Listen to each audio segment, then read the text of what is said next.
Kita boleh di atas, tapi kita tidak akan pernah tahu kapan Allah bisa mengambil semua secara instan.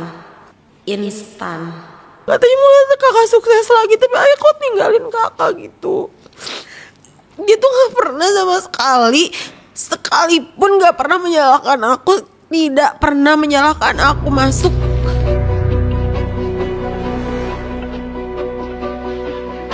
Medina Zain, mantan sosialita yang pernah jadi sorotan publik, resmi bebas bersyarat setelah menjalani hukuman setelah 2 tahun lebih, alias kasus pencemaran nama baik dan diduga penipuan yang sempat ramai 2 tahun lalu. Pebisnis yang dulu dikenal glamor ini sekarang memulai hidupnya dari nol lagi. Hai guys, assalamualaikum, welcome back di Tea Talk with Najla Bishir. Guest star kita hari ini besar dan tumbuh sebagai pebisnis sosialita Indonesia. Bisnisnya udah ketawa tuh suaranya ya. Bisnisnya banyak banget. Ada bisnis kue, ada bisnis fashion, ada bisnis kecantikan, ada bisnis perhiasan, masih banyak lagi. Dan perjuangan hidupnya bisa kita jadikan pelajaran sampai di titik sekarang. Please welcome Medina Zain. Jadi aku tuh mau undang kamu ke sini buat jawabin pertanyaan dari netizen aku yang udah dibuat sama tim aku juga dan udah ada di Instagram aku. Baiklah. Gimana kabarnya sekarang? Alhamdulillah baik. Baik ya, happy hatinya. Happy sekali. Sekarang udah lebih tenang. Lebih tenang, lebih bahagia tentunya. Bahagia bukan karena keluar dari lapas ya, iya. Itu salah satunya. Kedua, bahagia sudah bisa ketemu anak lagi, iya. Sudah bisa ketemu teman-teman lagi, sudah betul. Bisa sudah bisa memegang handphone lagi. Ya, jadi aku mau kasih tahu dulu buat netizen. Ini namanya Medina Zain. Ini tuh dulu ownernya MD Glow. Sebelum MD Glowing. Sebelum skincare berjamuran sekarang, dia adalah ratu di atas ratu. Ratunya di 2014 sampai 2019. 2012 awalnya. 2012. Itu tuh benar-benar hype banget. Nggak ada yang nggak tahu Medina Zain. Semua gerak-geriknya di sosial media, sosialita banget, dan bisnisnya apa yang dia pegang itu jadi. Apa yang dia pegang jadi uang. Bener-bener, oh my god. Jujur ya Matt, zaman dulu tuh salah satu panutan aku untuk berbisnis tuh kamu. Aku ngeliatin kayak, Medina bikin apa lagi ya, ngapain lagi ya. Karena kayak langkah-langkah strategi bisnis kamu tuh keren banget.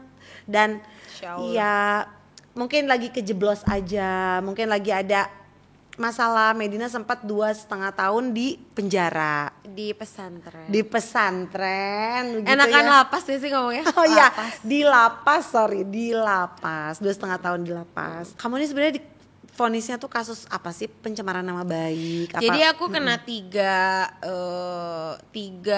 kasus, 2 pelapor. Okay. 1 pencemaran nama baik.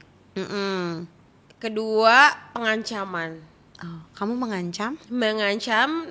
Padahal nggak sebutin nama, cuman stiker aja. Oh. Stiker, tapi stikernya bom gitu. Gong gitu ya stiker. Jadi itu. hati-hati ya kalau misalkan pasang stiker di Instagram. Jadi takut main-main stiker. Nggak mau pakai stiker sekarang aku 9 bulan itu hukumannya. Oh gitu. Jadi yang pencemaran nama baik itu aku kena 6 bulan. Karena mungkin dulu aku terlalu kalau misalkan dipancing dikit emosi, dipancing dikit aku lawan gitu loh. Apa aja tuh dibikin story iya, gitu ya. Jadi nggak mau kalah saing gitu. Tapi kan yang kayak kamu bukan kamu doang sebenarnya. Di sosial media udah sebenarnya banyak yang lebih barbar ya. Banyak yang lebih barbar. Cuman ya mungkin memang lagi apes sekali ya. Sebenarnya sih aku pikirnya ya 2,5 tahun di penjara itu aku bilang bukan apa sih. Pelajaran. Cara Tuhan menyelamatkan aku. Oh gitu. Cara Tuhan untuk Paham bikin gak? kamu menjadi manusia yang lebih baik. No, jadi ya salah satunya itu. Tapi cara Tuhan untuk menyelamatkan aku dari kejadian yang siapa tahu akan lebih parah lagi dari itu. Betul. Iya sih.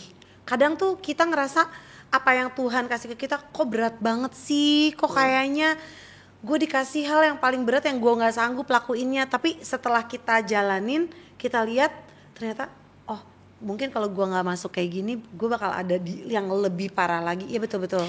Di sana tuh ya Kak, ini kalau aku boleh cerita dari 300 warga binaan. Kalau di rutan 600 malah. Kan aku masuk Polda dulu, rutan baru lapas. Jadi di Polda 3 bulan. Bedanya apa sih itu? Jadi sama-sama enggak, jadi kan ada stepnya. Kita ditahan masuk ke Polda dulu. Di Polda dipindahin ke rutan. Rutan tuh kan masih sidang-sidang gitu loh. Nah, itu kan 600 orang tuh isinya. Bayangkan 600 Peyek ya, Bu. Iya. 600 orang kita harus mengerti dan mengenal mereka gitu. Maksudnya bukan mengenal satu-satu ya. Maksudnya karakternya masing-masing, si ini gimana, si ini Terus gimana. kamu gimana tuh di sana? Kayak pasti kan macem-macem modelnya kan. Ada nggak sih yang nyenggol-nyenggol kamu atau banyak kayak sekali. kamu lawan juga, tantrum Nih, juga? kalau misalkan enggak. Kalau misalkan di dunia media sosial kan kita senggol-senggolannya tuh di handphone ya, Iya. di medsos. Kalau ini kan kayak Nyata. bener-bener face to face gitu, bayangin Jadi kayak gak sih? gitu beneran, Kayak misalkan kayak nggak suka ya bener-bener kayak senggol didorong bacok, gitu. bener, iya terus kayak Ya gitu. Allah. Dan di sana tuh memang peraturannya sangat ketat, apalagi di lapas ya. Yang terakhir aku nih, yang aku nggak move onnya tuh bukan nggak move on amit-amit, nggak mau balik lagi. Maksudnya nggak move on dari, maksudnya kehidupan di sana itu kan karena sangat banyak pelajaran. Jadi kayak semua yang aku lewatin di lapas, semua cerita dari teman-teman aku itu harus aku jadikan bahan introspeksi diri aku agar aku keluar menjadi manusia yang lebih baik. Betul banget. Tapi kehidupan di lapas tuh kayak gimana? Aku pengen tahu. Bener nggak sih yang kayak kata orang-orang yang kamarnya sepetak, kamar mandinya nggak ada shower bidet nggak sih yang buat cebok gitu? Nggak ada. Nggak ada. Terus gimana? Tempatnya bersih. Oh, bersih. Jadi LPP ini yang terakhir, aku cerita terakhir yang paling lama aku tinggal di sana, 1,5 tahun aku di sana di LPP Jakarta. Itu tempat wilayah yang benar-benar jadi percontohan. Oh, okay. Jadi lapas percontohan. Jadi di sana tuh benar-benar tidak ada uang cash. Oke. Karena kan WBK. Jadi WBK tuh kalau yang nggak ngerti wilayah bebas korupsi. Jadi tidak boleh ada uang cash. Even kayak petugas ataupun WBP itu pakai card. Jadi uangnya itu dimasukin ke kartu semacam ATM yang kalau misalkan mau transaksi ke koperasi, beli makanan atau beli minuman apa itu pakai itu. Di tap berarti gitu? Iya, di Oh, tap. canggih ya berarti di sana ya? Iya, koperasinya udah canggih. Iya, namanya Fata Abadi. Oh, say hi ya sama Saya Fata Abadi. terima kasih Fata Abadi. Tapi itu yang ngewarnain hari-hari kamu di sana kan? Iya. Yang bikin kamu happy, yang jadi teman kamu. Iya nggak sih? Sebenarnya gini ya, sebenarnya yang namanya stres baru masuk Polda sih. Itu Pas benar-benar awal. kayak, tau gak sih Kak, kayak biasa tidur di kasur terus tidurnya di matras. Kebayang gak sih kayak udah Matras kayak baru, matras bau? Apa yang udah lama gitu usang? Apa dikasih? matras bekas orang tapi dibersihin pakai tisu basah gitulah. Itu yang kayak bikin kayak, tapi aku harus menerima ini perjalanan hidup yang harus aku jalani gitu. Tapi kamu hebat sih. Menurut aku kayak dia bisa jalanin ini dan dia bisa comeback lagi dan mau comeback lagi, iya kan? Maksudnya yang gak gampang, gak semua orang bisa jadi kamu. Kakak tau gak sih kayak awalnya aku gini ya udah berjanji, kan aku tuh kerjaannya kan di sana nggak ada TV di lapas kan, nggak ada TV, nggak ada handphone. Kalau misalkan kan kita keluar 7:30 pagi, dikeluarin tuh semua harus berkegiatan, ada yang volley, ada yang rajut, ada yang ngemute, ada yang ngebatik, apa pokoknya kegiatannya banyak.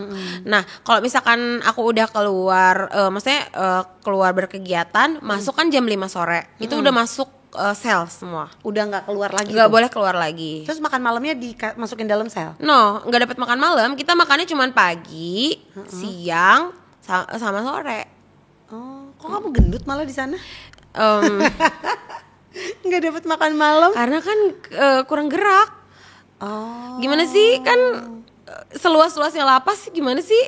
Kamu maksudnya lebih berisi kan di sana? Karena kan makan tidur baca novel, makan tidur baca novel, makan tidur jalan juga paling melangkah ke Mana gitu mana, ya? melangkah ke tempat apa namanya paste tuh apa ya, petugas, ngobrol sama petugas, kerjaan aku gitu. Terus kayak kadang ke klinik ngobrol sama dokter di sana. Terus aku juga terakhir kan sempat kerja jadi perbantuan tamping. Kalau di sana tuh kayak ada tahanan pendamping, jadi kayak sekretarisnya gitu, sekretarisnya petugas gitu, tapi bukan sekretaris yang nggak digaji, tapi kita kayak emang bener-bener mengabdi ke negara gitu. Ngebantuin dia. Ngebantuin kayak berkas-berkas apa ya buat WBP, ngumpulin bon tuh apa ya, kayak memang panggilin ini dong untuk dipanggil ke sini gitu-gitu. Jadi itu kayak killing time aja sih. Biar waktu kerasa lebih singkat gitu. Iya, biar cepet sore cepet pulang gitu. Iya. Terus gimana kabarnya anak-anak kamu? Awal-awal aku emang kemarin nggak langsung nemuin karena aku Kenapa? ingin membahagiakan diri sendiri dulu. Oh, pengen selesai dulu sama diri sendiri. Sama diri sendiri. Setelah kan di pesawat juga kita pakai dulu sendiri baru menyelamatkan anak kita, bener nggak sih? Betul. Itu ya seperti itulah yang aku lakukan. Jadi aku menyelamatkan diri aku sendiri sebelum aku ketemu sama orang-orang yang aku sayang. Jadi ketika ketika psikologis aku udah oke nih, aku udah siap ketemu mereka, aku udah bisa happy-nya beneran di depan mereka, bukan masih kayak trauma, tantrum di dalam, tertekan, tantrum di dalam, masih kebawa-bawa di dalam otak. Aku nggak mau. Jadi ketika ketemu mereka kayak kemarin tuh baru 2 hari yang lalu aku jemput Syafi sekolah, kayak gitu-gitu. Kamu Itu peluk nggak sih? Iya, bener-bener dicium dipeluk itu bener-bener. Dia kayak gimana ketemu kamu pertama tuh, kayak gimana, kayak mami? Kan dia sering nengokin aku ke lapas, jadi nggak lupa. Dua-duanya anak aku kan cowok. Iya. Nggak ada yang lupa. Semuanya, yang satu kemarin pas aku ke Bandung aku ajakin jalan-jalan ke rumah keluarga. Terus yang satu dijemput sekolah. Pokoknya kalau misalkan kayak seminggu nih aku full syuting di Jakarta, aku sempetin untuk ngejemput sekolah, nganter sekolah gitu.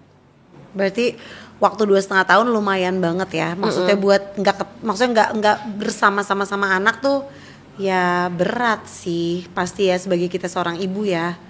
Banget sih, Susah banget. Dan kamu pernah punya tekanan gak sih hati kamu kayak, ini anak gue kalau lihat gue di Google atau apa nanti ibunya masuk penjara gitu, kayak gimana nanti itu? ada WhatsApp dari anak aku nih. Kan anak aku yang gede udah SMP. Oh, udah ngerti dong. Kan WA namaku tiap hari dong pas aku udah keluar lapas. Kemarin kan dia liat story aku jemput Syafi dong, anak yang kedua.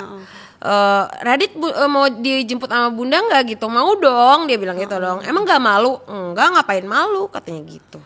Kamu kasih pengertian gak sih nanti ke mereka? Apa yang kamu alami, apa otomatis dia ngerti sendiri?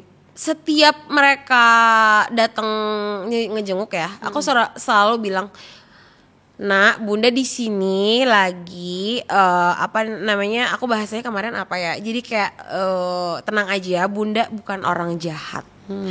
Iya, itu yang kamu kasih tahu ke anak-anak Pokoknya kamu. suges buat mereka, bunda bukan orang jahat. Bunda di sini untuk mempertanggungjawabkan apa yang harus bunda pertanggungjawabkan di bisnis bunda gitu. Walaupun mereka nggak ngerti bisnis apa sih. Pokoknya bunda salah melangkah untuk mencari uang. Tapi dalam bisnis bunda ya kalau yang gede ngerti sih aku jelasin begitu ya. Tapi kalau yang kecil kan, Masih dia berapa tahun dia sekarang? Yang gede kan 13 tahun, yang kecil 5. Oh, 5. Iyalah, belum paham. Belum ngerti. Ya. Iya. Jadi yang kalau yang kecil paling dia nanya, "Bunda kok pulangnya lama banget sih? Kapan tidur sama aku?" Gitu-gitu doang.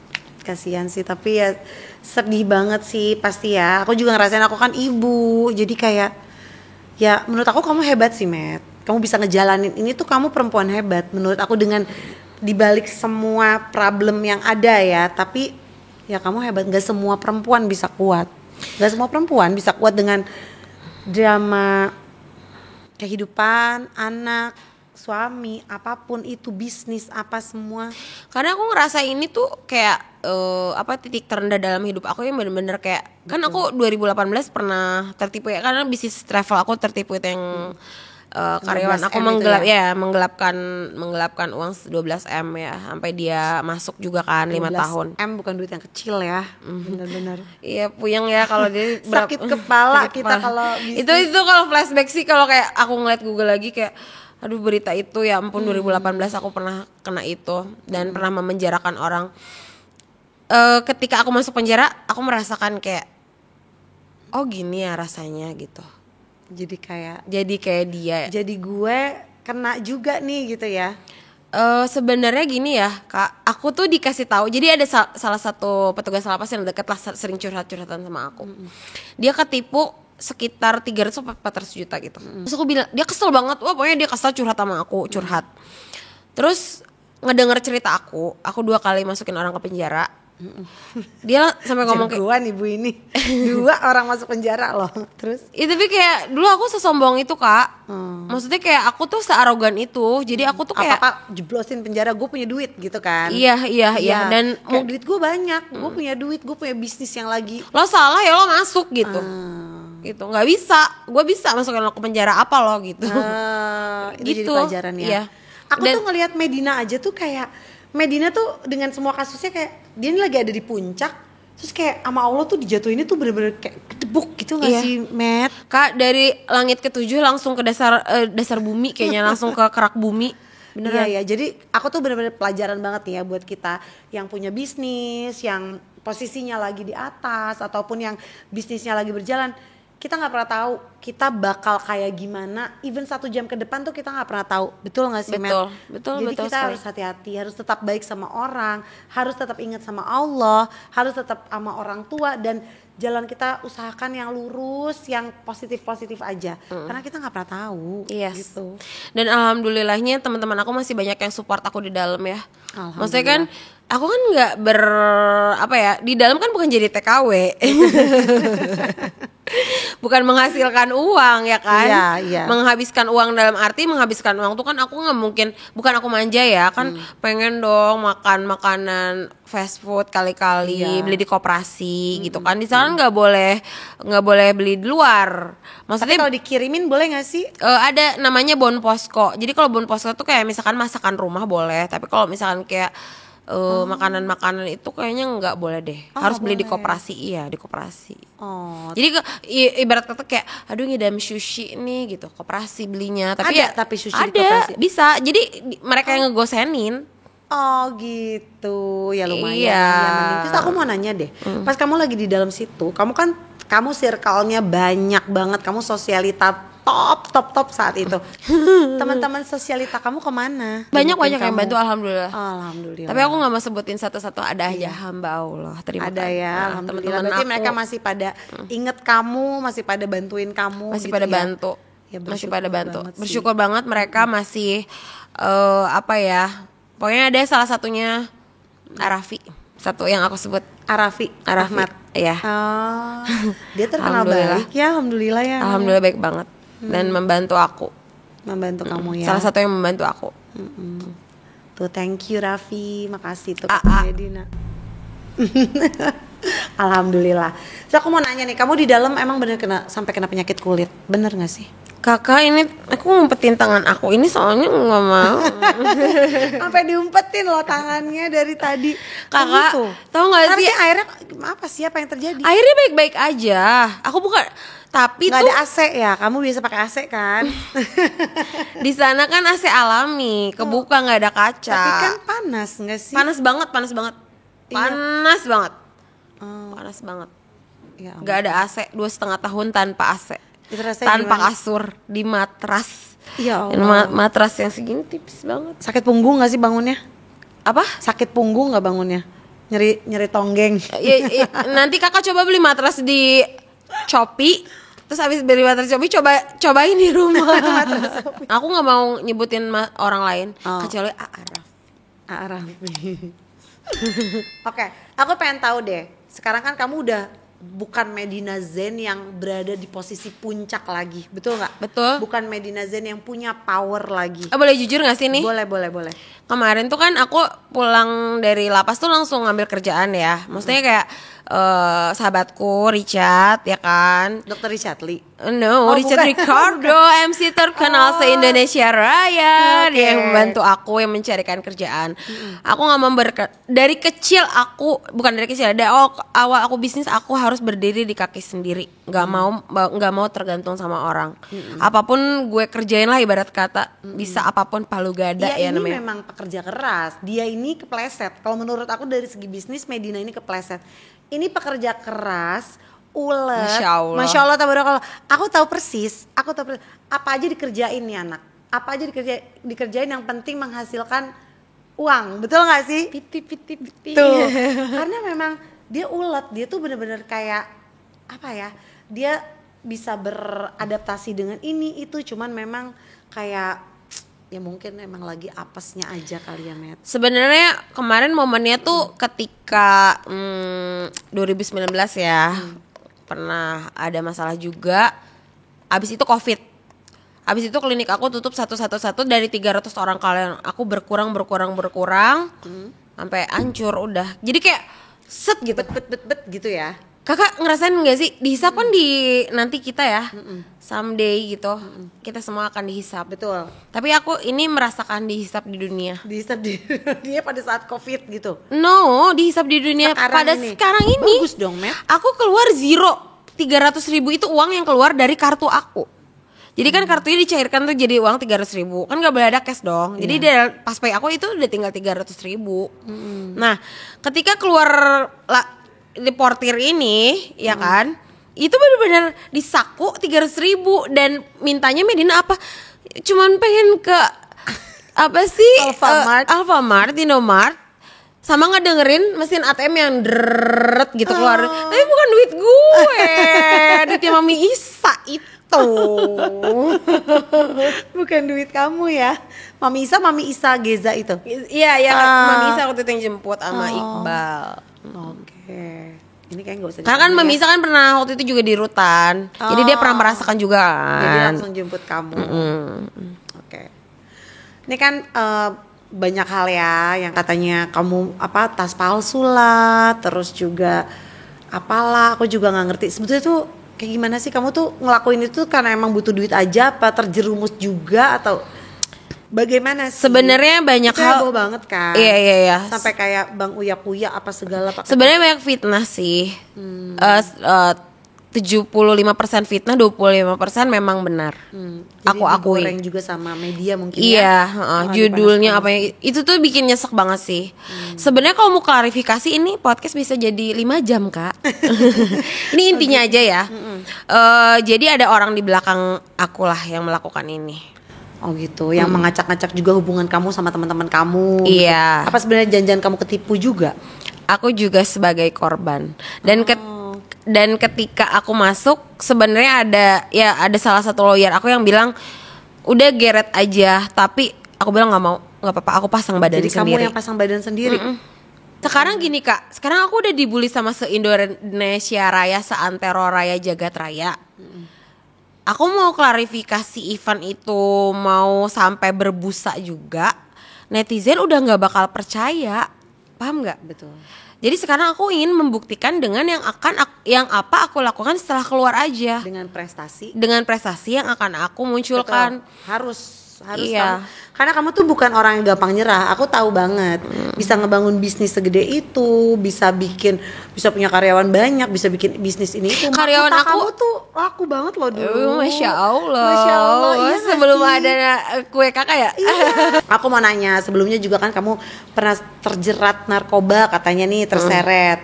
Terus emang apa yang ngedorong kamu sih, atau kamu dijebak juga atau? Jadi aku konsul ke dokter PKJ beneran di salah satu rumah sakit lah ya di selatan. Aku ditangkapnya di situ. Ketika aku tebus obat. Kenapa itu. Bisa ya? Sebetulnya kan itu legal ya harusnya kalau misalnya memang dibutuhkan gitu. Tapi ya nggak tahu lah. Mungkin emang udah jalan seperti itu Kak. Aku terima semuanya. Nggak ada yang nggak usah saling. Ikhlas. Masya Allah sih. Bipolar kamu tuh sebenarnya dari kapan sih? Sebenarnya kalau penyakit bipolar itu kalau nggak ada trigger itu kan kumatnya tuh bukan kumat ya, bahasanya apa ya? Ini kan ada 2 fase nih aku jelasin. Iya. Ada fase manik sama fase depresi. Oke. Nah obat itu yang aku konsumsi itu untuk mood stabilizer aku. Jadi sebenarnya bipolar itu nggak boleh kurang tidur 1. Obatnya rutin. Kegiatannya juga harus dijaga, jangan terlalu sibuk. Oke. Terus jangan under pressure. Gimana hidup tidak under pressure di tengah kehidupan dunia yang saat ini? Itu obatnya ngerti nggak? Ketika under pressure-nya lagi ini, aku telepon dokter aku nih, dok, aku minta ekstra ya, maksudnya minta naik dosis dulu karena ini lagi ada masalah ini gitu. Tapi kan anak-anak sekarang pada self diagnose. kayak gue bipolar. Gue kena bipolar. Gue bipolar. Jadi kayak bipolar tuh sesuatu kebanggaan gitu loh. Aku juga bingung gitu. Kenapa ya? Padahal itu gak enak kan rasanya kan. Aku tuh memendam bipolar aku tuh bertahun-tahun loh Kak. Tapi kamu tahu kamu kena bipolar? Tahu. Kamu ngerasa kayak awalnya gue bipolar deh. No. Awalnya aku denial. Aku gak mau minum obat. Apa tuh gejala awalnya, pengen tahu deh. Jadi kadang aku bahagia banget Kak. Kesenangan gitu. Euforia. Belanja sampai misalkan punya duit berapa abisin gitu. Itu salah satu ciri bipolar. Gue bukan bipolar. Impulsif. Oh, impulsif. Impulsif. Beli yang gak penting dibeli. Impulsif salah satu ciri bipolar. Itu terlalu euforia. Di atas langit ketujuh nih. Ketika depresi, drop misalkan, hancur. Yang bisa nangis di kamar 7 hari 7 malam gak keluar kamar. Gak bisa kerja, gak bisa. Aku mungkin waktu itu ketika aku gak datang sama kakak, mungkin aku lagi di fase depresi ya. Dia tuh punya janji sama aku yang mau aku tagih nanti ya. Aku ganti. Nanti aku datang. Aku tuh sebenarnya enggak, aku tuh udah ikhlas banget kok itu. Tapi aku mau tanya masalah bipolar nih. Aku bener-bener pengen tau, jangan-jangan bipolar kamu yang bikin kamu bisa Kakak tau nggak masalah ini? Kalau misalkan kakak googlingnya nanti ya, kalau mau tahu tentang penyakit bipolar, nanti deh podcast berikutnya kita membahas ini ya, mental illness ya. Jadi kalau bipolar itu orang yang bisa menjadi pengusaha atau bisa menjadi leader. Kenapa? Jangan-jangan aku bipolar. Jangan atuh. Jangan ya, nauzubillah, itu kan self diagnose. Di luar negeri itu orang bipolar tuh sangat dipakai untuk kerja. Jadi ketika dia di fase manik, itu tenaganya nggak habis-habis. Iya benar. Boleh dilihat artis-artis luar negeri ya kan, yang terkenal itu termasuk Selena Gomez. Bipolar.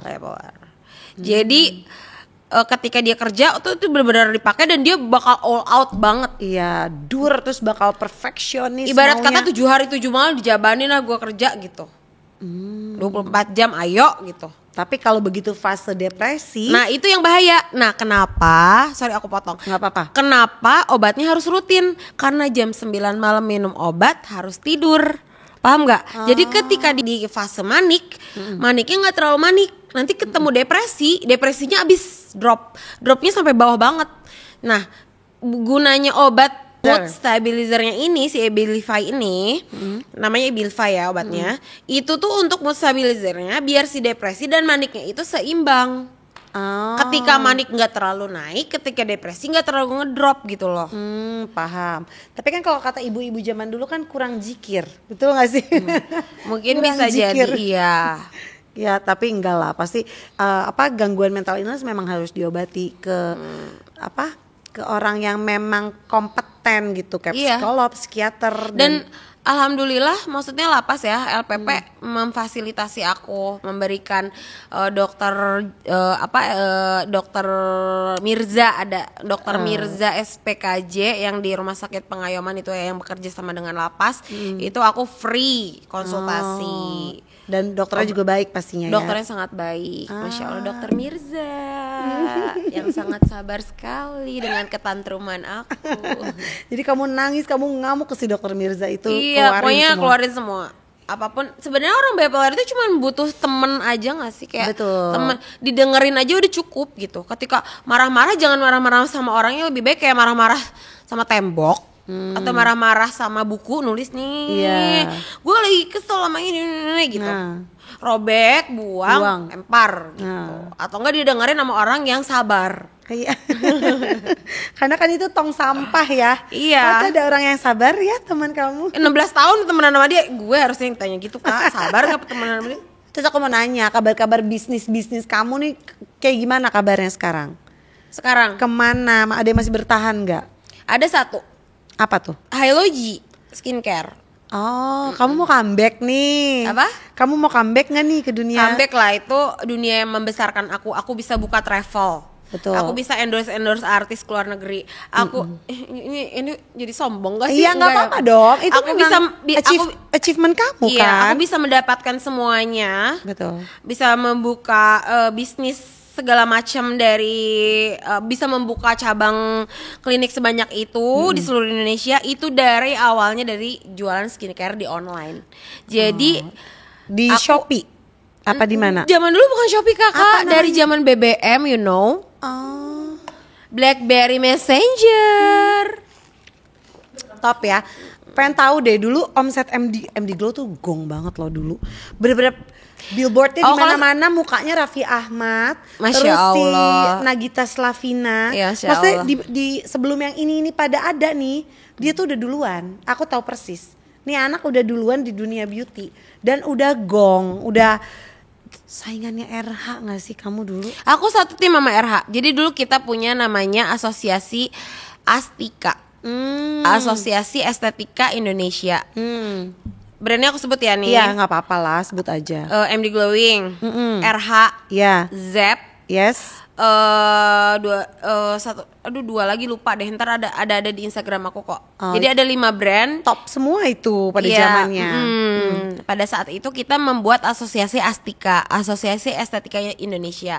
Jadi kita tuh visi dan misinya itu untuk mengedukasi tuh kepada masyarakat klinik yang maksudnya klinik yang berizin dan produk yang baik untuk digunakan di masyarakat umum ketika beli online ataupun datang ke klinik seperti itu. Berarti kamu tuh tahu banget apa ilmunya dari si skin. Kamu kan bukan dokter kan, Matt? Bukan, aku bidan. Oh. Terus kamu belajar. Kamu Aku belajar dunia Aku short beauty. course, Kak. Jadi aku tuh sering ikut short course gitu. Oke. Jadi Di Indo apa di mana tuh? di Indonesia. Oke. Pernah juga di luar. Sombong. Pernah beberapa kali lah. Kalau keluar sih aku paling cuman kayak ngecek ada alat apa yang baru gitu dulu buat MD Glowing. Misalkan lagi ada alat baru dari mana aku datang ke negaranya gitu doang untuk nyoba alat baru gitu. Jadi kamu benar-benar mendalami juga, belajar juga. Sebenarnya ya bukan sombong nih ya. Iya. Kalau di dunia klinik kayak merem, Udah aku merem paham. aja udah bisa bikin satu klinik merem gitu. Tuh, karena memang ya udah makanannya dia sehari-hari nggak sih? Ibarat kata 2 tahun setengah di dalam tuh aku tuh masih hatam dunia skincare. Di dalam tuh kayak lo mau tau kan di dalam juga ada lah orang yang kejeblos juga lah kayak aku bisnisnya gagal gitu ya. Iya. Aku sering ngobrol gitu lah sama orang itu kayak aku masih inget kok menjawab pertanyaan-pertanyaan dia gitu di dunia skincare. Gimana sih cara yang awal bikin klinik, izinnya apa aja sih? Terus bayar dokternya gimana, bayar per jamnya gimana, terus awalnya gimana, izinnya gimana, semua aku jawab. Karena kamu udah tahu dan udah matang di dunia itu. Aku pengen tahu dong tanggapan kamu tentang dunia skincare saat ini. Yang Gak mau terlalu banyak komen ya kan, karena kan aku baru keluar nggak megang handphone 2,5 tahun, kumaha tuh sih salah jawab teteh. Sian salah jawab. Tapi kan lagi heboh banget ya, Matt. Gitu. Iya. Kamu nggak takut mau masuk ke dunia ini nih sekarang? Enggak ya, karena kamu punya ilmunya. Alhamdulillah selama 2,5 tahun mulu disebut. Selama hampir 11 tahun di dunia skincare nggak pernah ada masalah di dunia skincare. Maksudnya nggak pernah ada masalah dalam arti customer MD Glowing dulu sangat Loyal customer dan puas dengan kliniknya, dengan produknya. Terus dokter-dokternya semua juga aku selalu rutin membuat kayak mereka nyekolahin mereka gitu. Maksudnya nge-training mereka lagi buat upgrade ilmu segala macam, beauticiannya apa segala macam. Jadi udah hatam lah Kak gitu. Jadi ibarat kata kalau misalkan aku balik lagi ke dunia itu aku siap, sangat siap. Sangat siap ya, comeback ya. Soalnya kan kamu tahu juga kan, sekarang banyak banget brand owner yang memang gak dilandasi sama ilmu kan. Jadi mereka cuma jualan, tapi sebetulnya mereka ilmunya gak punya, akhirnya mereka kejeblos gitu loh. Emang Medina sebetulnya bukan kejeblos karena bisnis skincare tidak tahu ilmunya kan, tapi Aku kejeblos skincare gara-gara bisnis tas nggak tahu ilmunya. justru gara-gara bisnis tas. Iya. Dan bisnis travel sih sebenarnya. Bisnis travel. Aku nggak tahu ilmunya dan akhirnya ketipu 12 miliar ya gara-gara aku nggak ngerti bisnis travel. Iya aja percaya sama orang. Oke. Di ibarat kata kayak udah autopilot padahal mah ditipu. Oh, gayanya autopilot kata Tingkong. Gayanya tuh udah CEO autopilot banget gitu. Taunya malah ditilep ya. Iya, Ya, makanya jadi memang pelajaran sih. pelajaran buat kita semua nih, bukan buat aku Medina Zen doang, buat pebisnis yang di rumah juga, mau bisnisnya masih UMKM ataupun bisnisnya udah besar atau mungkin bisnisnya udah IPO, tetap harus hati-hati. Waktu Betul itu nggak sih? sebelum aku masuk MD Glowing sempat mau IPO, udah hampir lagi proses. Ya ampun, Kebayang nggak sayang sih, Kak? banget.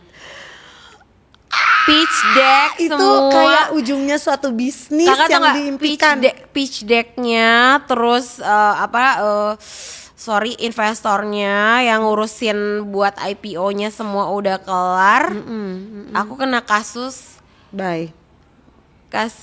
dan akhirnya bye. Dan uang hilang. Berarti ini mulai lagi dari nol ya, Matt? Iya. Siap ya? Iya, from zero to Emosinya hero. udah habis belum? Udah dikeluarin semua belum? Aku mah marah-marahin asisten aku aja udah. Ya ampun, asistennya mana ini yang jadi tumbal? Nggak tahu hilang. Tambah kurus loh dia, Matt, nanti. Aku mau nanya, bener ya waktu itu keluar dari penjara cuma pegang uang 300.000 itu yang tadi kamu cerita? Beneran ya? Kak, beneran. Makanya mintanya ke Alfa. Seorang Medina Zain tuh kayaknya nggak mungkin deh duitnya cuma 300.000, 300 miliar kali. Kakak, Mas harus diceritain Masa nggak ini ada baju beli di mana? Di mana? ITC, ini from ITC. Dulu Balenciaga loh, Balenciaga. Balenciaga ya kan? Balenciaga yang semuanya tulisannya Balenciaga. Sekarang ITC. Gak apa-apa. Yang penting berkah, yang penting halal, betul Iya, nggak? betul. Kita mulai lagi dari nol, betul nggak sih? Aku mau tahu deh, dulu bikin MD Glow atau bisnis-bisnis yang lain nih ya, pada saat kamu lagi di puncak-puncaknya, 1 bulan tuh omset kamu berapa? Berapa puluh miliar? Atau mungkin ratus miliar? Zaman dulu, sekarang kan udah habis ya, udah 300 juta, 300 ribu. Akumulasi ya dari akumulasi dari klinik, online, travel, butik 10M lebih. Setiap bulan. Luar biasa. Semoga bisa comeback. Bisa lah. Amin, ya Allah. Medina Zain bisa lah. Bisa. Insya Allah ya. Masih banyak trauma sekarang. Trauma banyak banget. Makanya sekarang kerjaan yang aku ambil ya yang bisa bikin aku happy aja, ketawa-ketawa. Nggak mau yang terlalu berat ya. Nggak mau yang banyak mikir, pengennya yang ketawa-ketawa, yang happy-happy gitu, kayak gini, kayak diundang kakak. Jadi nggak mau yang udah nggak mau juga sama circle yang bikin stres. Iya, nggak mau. Milih temen nggak sekarang? Bakal milih temen Banget. nggak? Aku dapat surat dari sahabatku yang udah 14 tahun sahabatan sama aku. Yang ngajarin aku awal di dunia skincare. Matt, please setelah keluar nanti kamu cari real friends. Bukan hanya ingin dipuji-puji di Instagram oleh orang-orang, tapi itu hanya apa ya bahasanya dia, aduh nggak apal deh, pokoknya Fake gitu ya, fake Iya, friend. fake, yang nggak tahu itu yang diomongin sama mereka bener apa enggak gitu. Maksudnya kayak lu bahagia cuman bahagia di lo baca doang gitu. Dan apa ya yang bikin aku semangat lagi sekarang itu gini, memperkecil circle, cari duit. Ya Betul, kan yang penting banyak lah. cari duit yang banyak buat Karena jangan kayak miskin keluarga. Kalau kita miskin kita nggak dihargain orang. Betul. Jadi memang kita, apalagi kita muslim, kita harus kaya. Jadi kita bisa membantu banyak orang. Dan sekarang aku tuh kan dulu tuh nggak siap baca komen ya. Tapi sekarang kayak aduh oke, buka Instagram tapi nggak posting ya, baca komen aja dulu. Positif kayak kangen Kak, kangen MD Glowing, kangen Bandung Makuta, kangen ini, kangen itu, kangen travel kakak. Ya aku pernah berangkat pakai travel kakak loh. Aku pernah produk kakak tuh bertahun-tahun kayak mereka tuh berarti masih pada inget gitu loh. Berarti kamu tuh memang dulu sepenting itu buat mereka, produk kamu dicintai sama mereka. Jadi bisa comeback lah pasti seorang Medina Zain yang sudah ketempa. Justru ini dijadiin tempaan gak sih? Iya. Kan emas juga kalau misalnya masih baru ngambil dari dalam di gunung gitu, emasnya kan masih jelek, harus ditempa dulu sampai Betul, sinarnya keluar. Yes. Mungkin ini cara Allah, cara Tuhan buat menempa kamu menjadi perempuan atau sosok yang lebih baik lagi gak sih? Iya, Matt? Iya gak sih? Semangat. Siapa aja sih yang masih kasih support sama kamu sampai sekarang gitu? Sekarang keluarga nomor 1. Adek, mama. Adek aku lulus kedokteran kan dari Batam. Berarti kamu bisa jadi partner kamu dong buat. Yes. Adek aku ada 2 yang kedokteran. Yang satu adik sepupu, yang satu adek kandung. Terus om aku juga dokter, alhamdulillah. Keluarga aku semua kesehatan. Jadi bisa lah. Ya bisa. Jadi kita berjuang bersama. Terus aku denger pas kamu di lapas, ayah kamu sempat meninggal. Boleh ngejenguk atau di kuburannya kamu datang gak sih atau apa? Jadi waktu ayah aku meninggal itu kan pagi-pagi. Aku tuh malamnya tuh kayak mimpi Kak. Sempat mimpi. Aku ini percaya nggak percaya ya. Aku mimpi dipatok ular Oh iya, di kaki. rinding aku.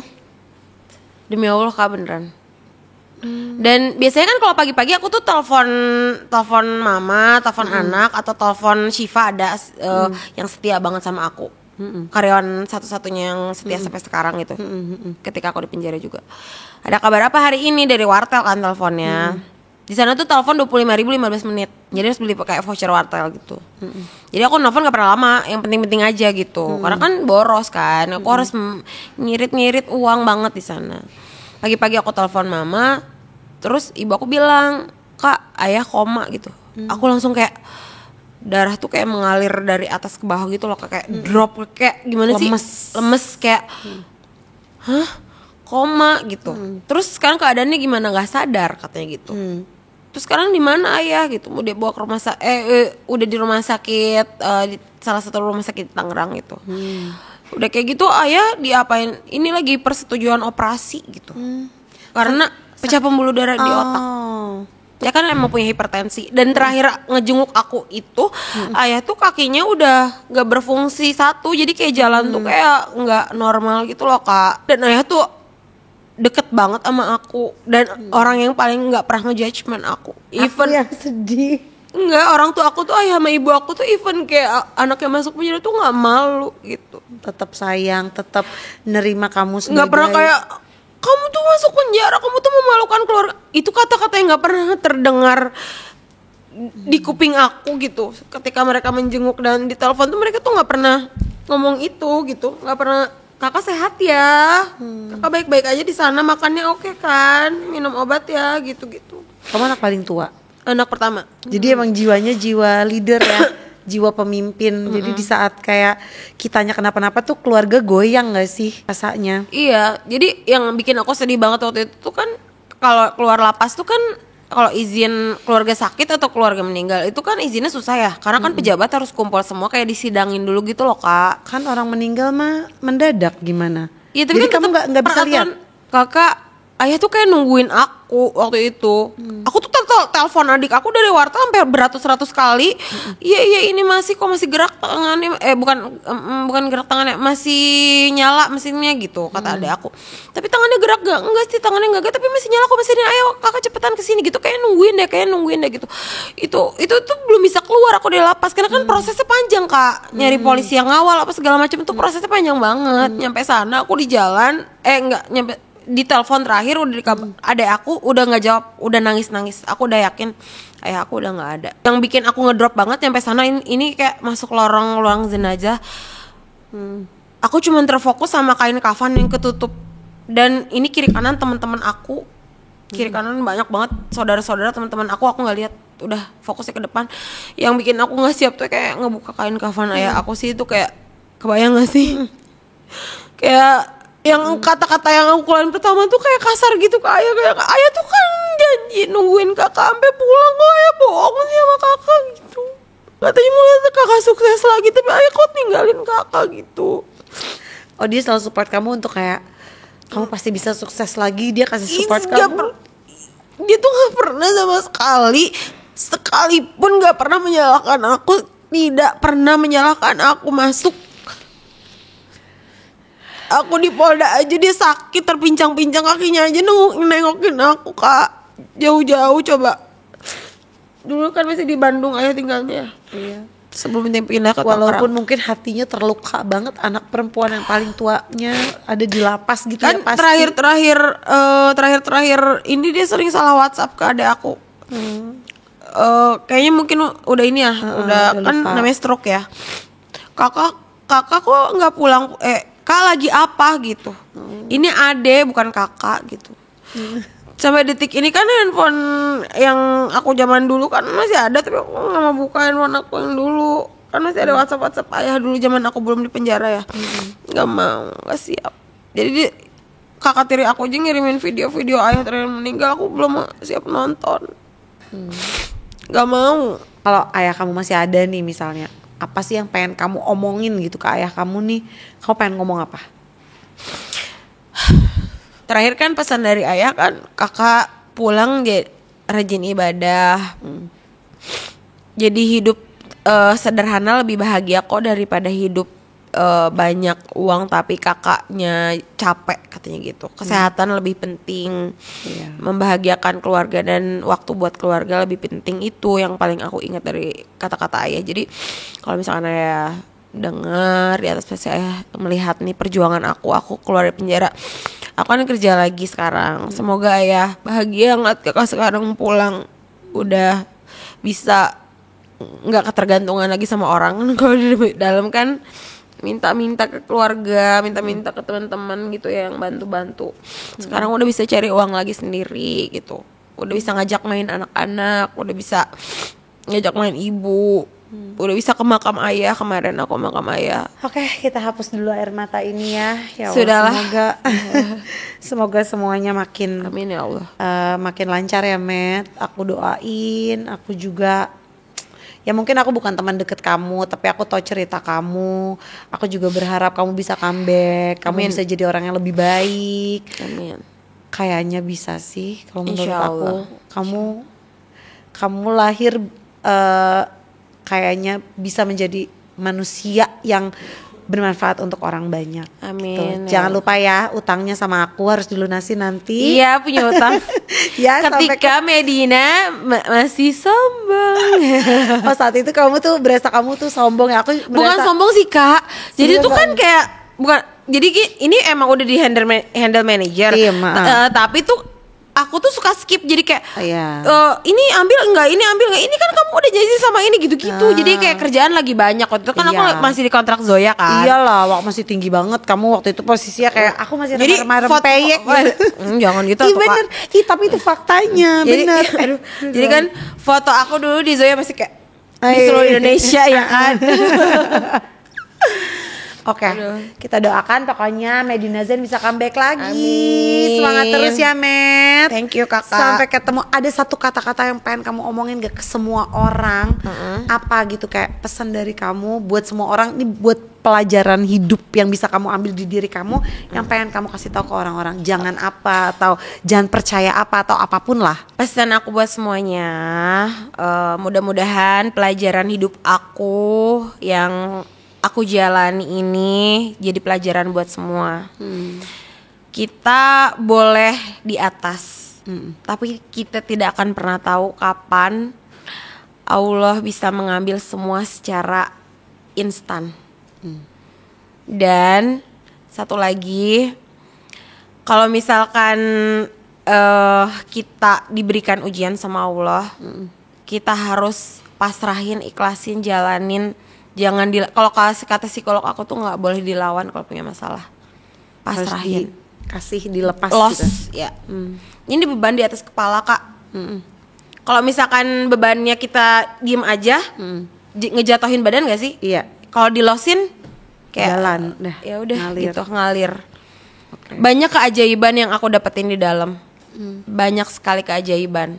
Termasuk aku ketemu petugas-petugas yang baik. Salah satunya aku mau sebut nih Ibu Ari Budiningsih. Rezeki ya itu ya. Yang sangat membantu aku di dalam. Maksudnya membantu dalam arti selalu mensupport aku ketika aku lagi down, ketika aku lagi butuh orang cerita. Karena kan Ibu Ali juga ya, di sana kan beliau KPLP gitu. Sayang sekali sama Bu Ari Budiningsih. Kayak ibu aku kedua gitu ya. Yang bisa kamu peluk di sana kalau kamu lagi Iya nggak tenang benar, gitu iya ya. betul. Jadi terus juga dalam berbisnis harus hati-hati. Apa yang kita belum pelajari, apa yang kita belum mengerti, nggak boleh diambil deh. Gitu ya. Jadi kita harus benar-benar mempelajari dulu di saat kita mau masuk ke suatu bisnis gitu ya. Iya. Pokoknya kalau misalkan jangan maruk ya bahasanya. Aku tuh maruk tau dulu Kak. Makanya aku gini. Apa yang jadi duit yang Kakak tahu kan, apa yang jadi duit ya udah diambil gitu, bener nggak sih? Ya dan akhirnya aku ya kena batunya sendiri gitu. Yang semua diiyah-iyahin. Gitu, yang nggak aku pelajarin diiyahin juga gitu, yang nggak aku pikirin nggak akan menjadi masalah hukum aku iyahin juga, ya jadi begini. Tapi aku udah ikhlas, aku nggak dendam sama orang yang masukin aku ke dalam, enggak, malah aku berterima kasih. Aku berterima kasih sama orang yang sudah masukin aku ke lapas, karena aku bisa mengenal banyak orang di sana dan banyak pelajaran yang aku dapat di sana. Aku nggak dispesialin Kak di sana. sekamar tetap 10 sampai 19 orang. Oh iya. Nggak dispesialin. Boleh tanya sama kalapasnya. Jadi menjalankan semuanya sesuai dengan aturan ya. Iya. Oke, Gitu. kalau gitu thank you banget Medina. Sama-sama. Semoga nanti kita ketemu lagi, kamu udah lebih bertumbuh, lebih Amin. settle, lebih segala-galanya. Udah pakai Balenciaga lagi, Udah bukan pakai IPC ya. Udah pakai Balenciaga lagi ya. Maaf ya nih, bajunya dari IPC.